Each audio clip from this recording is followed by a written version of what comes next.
Estejam preparados. Em nome do Pai, do Filho e do Espírito Santo. Amém. Daqui a algumas horas, o ano de 2024 termina.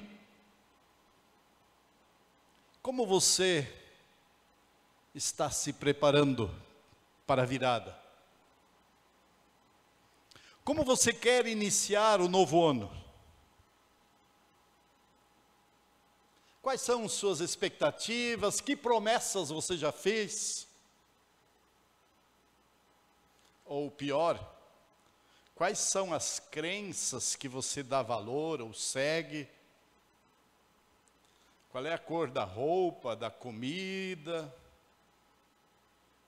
Que cardápio deve ter na despedida e o que comer na virada do ano?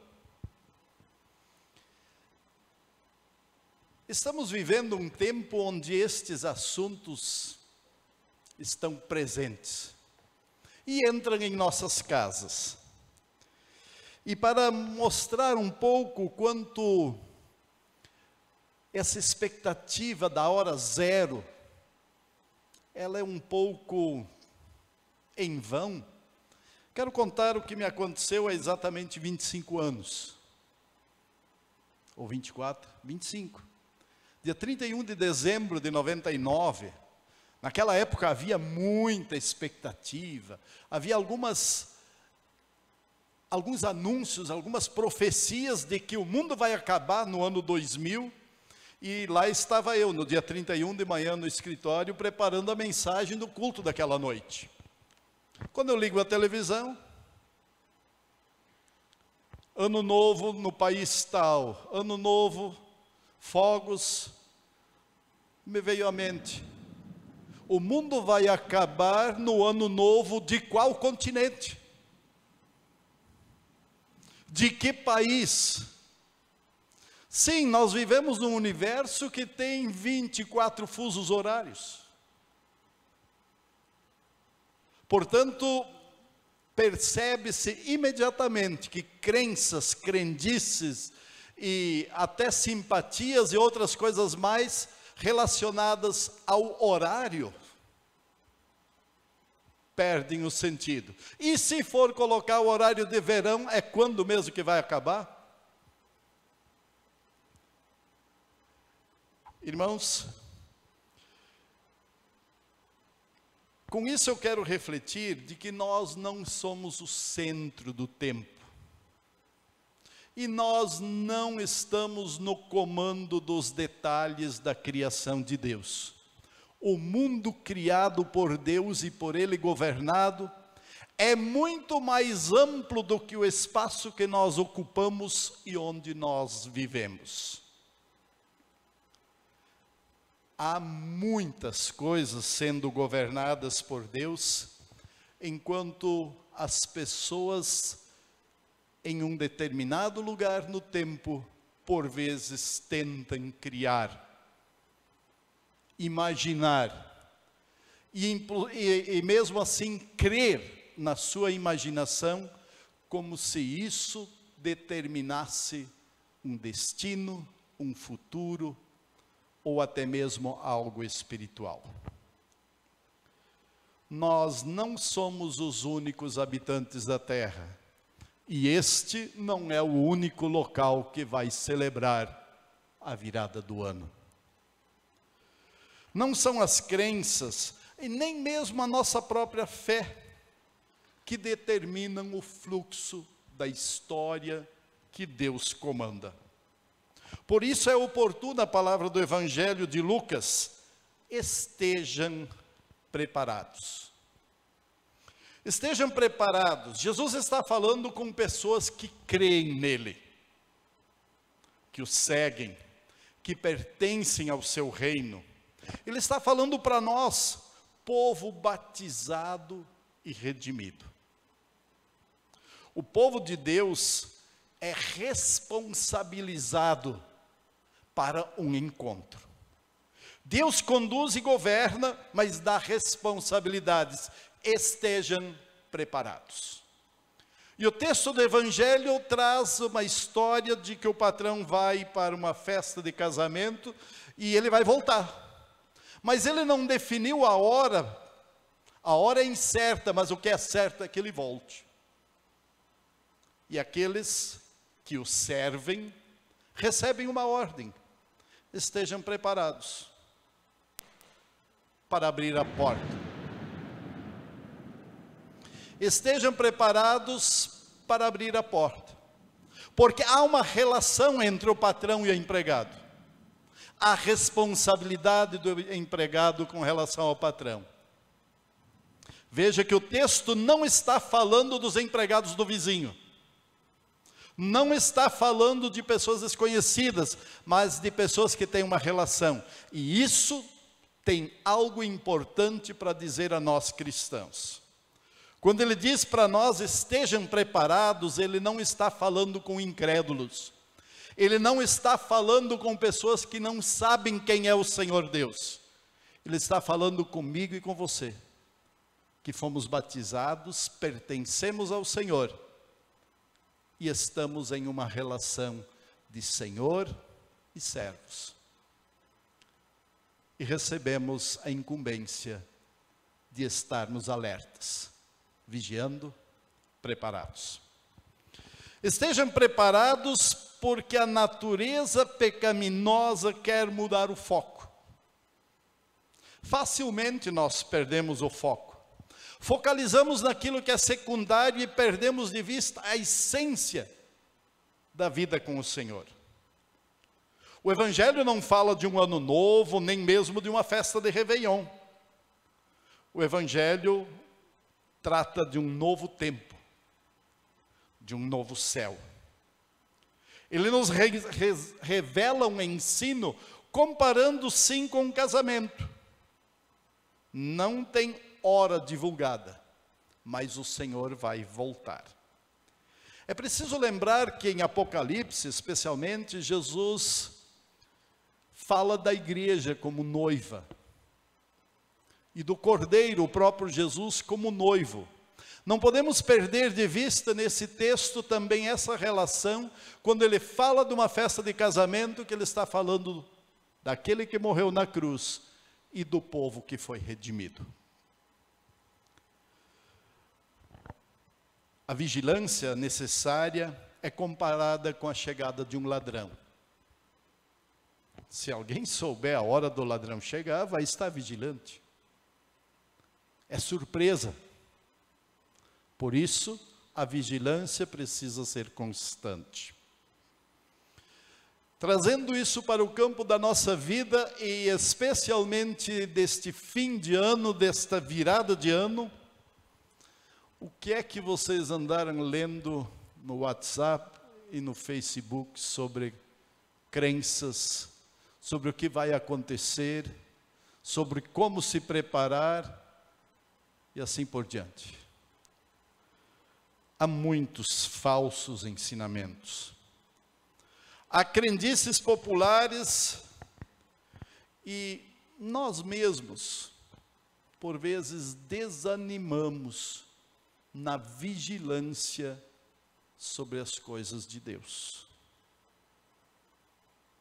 Isso é próprio, porque somos pecadores. E é por isso que o Senhor chega e diz: estejam preparados. Porque estar preparado não é natural. É preciso constantemente ser alertado para não cochilar, não dormir no ponto. Estejam preparados, o Senhor está perto. O estar preparado não é um estar preparado distante e alheio. O Senhor continua sendo Senhor. Não é um estar preparado, cada um se vira. E eu quero olhar 3 aspectos desse estar preparado. Na vida pessoal, é importante planejar. É importante ter uma visão de futuro. O que você quer em 2025? Quais são os seus sonhos? 2024 ofereceu muitos desafios. Ninguém de nós seria capaz de imaginar no dia 31 de dezembro de 2023 o que nós passaríamos em 2024. Não teve comparação.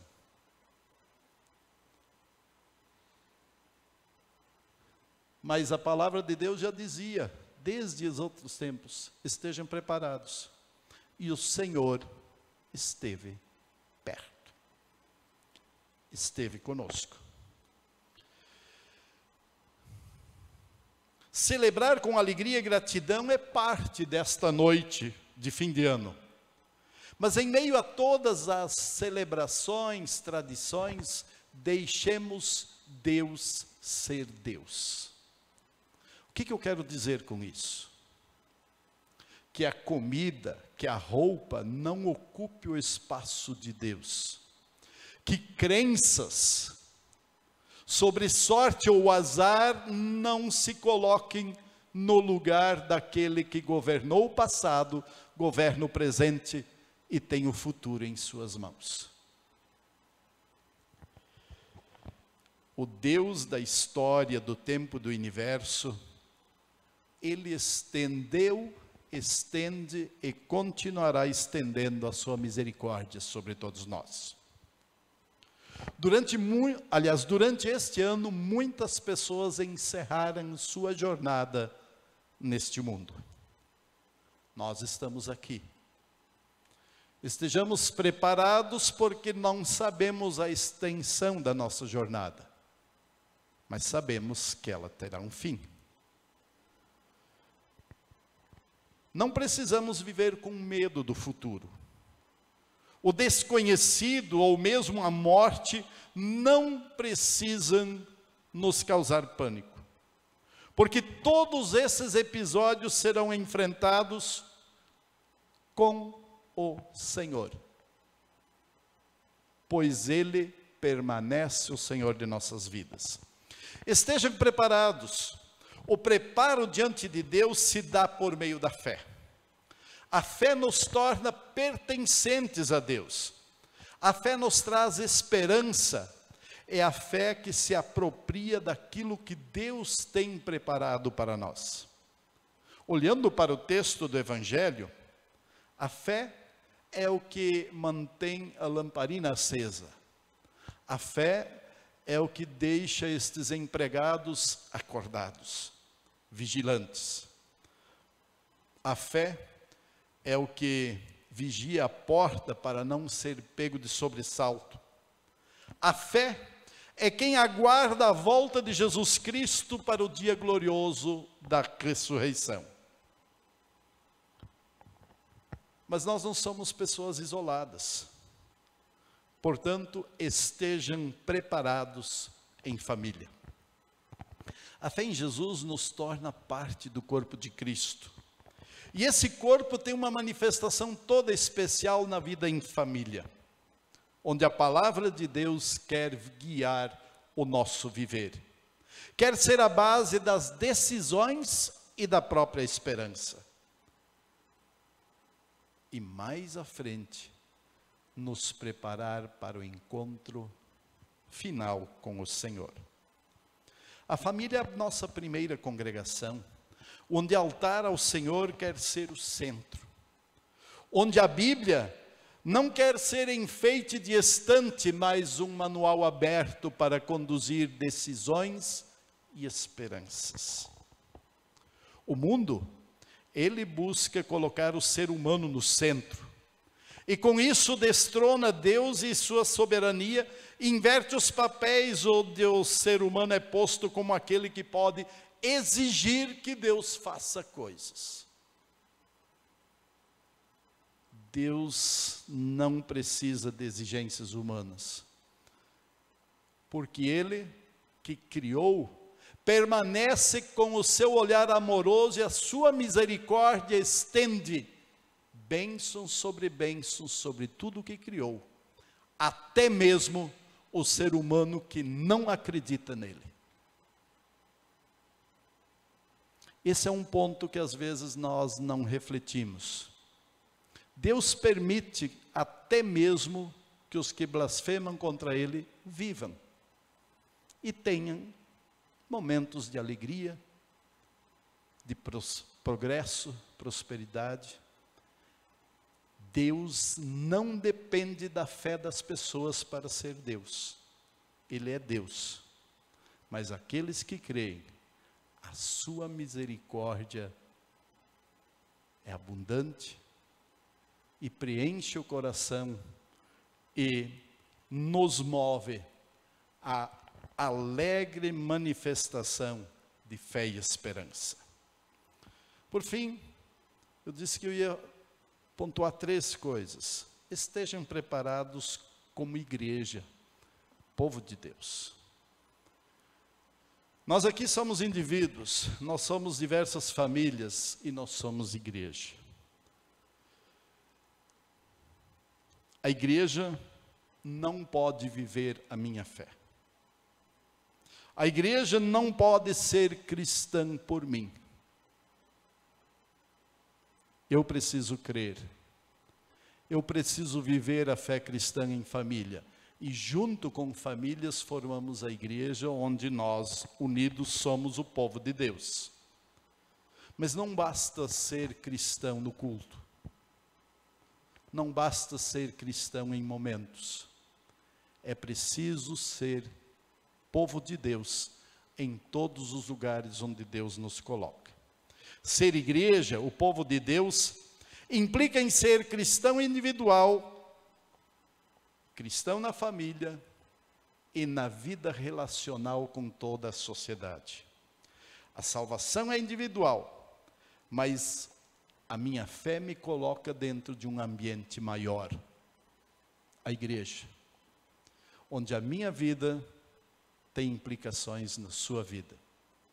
O meu testemunho tem implicações na sua vida. Por isso, como corpo, como igreja, nós precisamos sempre estar atentos uns com os outros, porque a dor do outro pode se tornar a minha dor, assim como a alegria do outro pode se tornar também a minha alegria. Onde a minha vida, liberdade, tem implicações coletivas e geram atos de cumplicidade e de amor. Isto é igreja. E sobre a igreja, eu creio que temos 2 coisas muito importantes dentro desses novos tempos e talvez olhando de uma forma específica para o ano que vem. A igreja não pode esquecer que Deus é quem nos serve no culto. Deus nos serve. O culto não pode ser centrado nas vontades e peculiaridades humanas. O culto não é o lugar para agradar pessoas, mas é lugar que Deus traz a sua palavra. Por outro lado, a igreja não pode esquecer que Deus serve pessoas no culto. Não dá para ignorar as mudanças. Deus é o mesmo sempre, mas as pessoas mudam. Mudam foco, mudam vontades, mudam jeitos, mudam conhecimentos. As pessoas acessam novas tecnologias, novos modos de pensar e viver. E o desafio como igreja é a estas pessoas entregar o puro e verdadeiro evangelho, para que o Deus que serve na igreja sirva as pessoas do nosso tempo.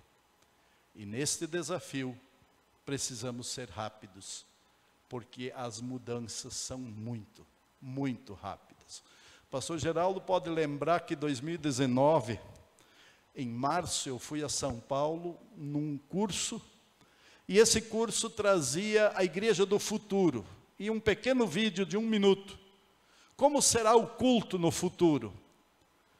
E o vídeo trazia assim, a pessoa dormindo, levantou, ligou a TV, escolheu os hinos, escolheu pregador empolgado, oferta, pula essa, e montou seu culto, e então ele assistiu o culto na cama. Um ano depois, estávamos nós de portas fechadas com cultos online. Aquele momento, em 2019, se apontava 2030 como uma necessidade de ter programação online em alto estilo para a sociedade. Em menos de um ano, estávamos nisso. O que quero dizer com isso?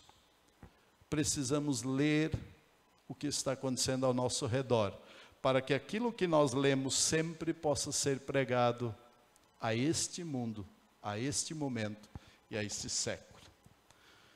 Concluindo, estejam preparados, porque nada nos separará do amor de Deus. Eu vou agora para Romanos. Se Deus é por nós, quem será contra nós? Esse é o consolo do cristão. Nessa certeza, nós podemos celebrar o fim desse ano e iniciar um novo. Pois aquele que entregou o seu Filho por nós, nos dará graciosamente bênçãos sobre bênçãos. Deus não se afasta de nós. Ele não se afasta do seu povo, mas Ele conclama: estejam preparados. Ou seja, não ouse você se separar de mim. Esse é o recado. Romanos diz: nada nos separará do amor de Deus. Mas nós sabemos em outros textos que a única coisa que nos separa é a falta de arrependimento. A única coisa que nos separa de Deus somos nós mesmos. Porque todo o mais o Senhor nos protege e nos guarda. Nenhuma tribulação, angústia, perseguição, fome, nudez, perigo ou espada é capaz de separar o filho ou a filha do próprio Deus. Estar com o Senhor implica em estar com aquele que venceu tudo e vela por nós. Neste sentido, vamos em paz para a virada deste ano, com muita tranquilidade. O Senhor está conosco. E no ano novo, que venham todos os dias, o Senhor está conosco. O estar preparado não diz respeito a tanta coisa que está ao nosso alcance. O que nos prepara é estar com o Senhor. Mas ao estarmos com o Senhor, lembremos, Ele nos transformou no batismo e nos fez servos, e nos deu capacidades, e nos deu especialmente a presença do Espírito Santo, para que esta caminhada seja uma caminhada que aponta e direciona para a salvação, mediante a fé em Jesus Cristo. Caro irmão, cara irmã, especialmente quem está nos assistindo, esteja preparado no Senhor. Amém.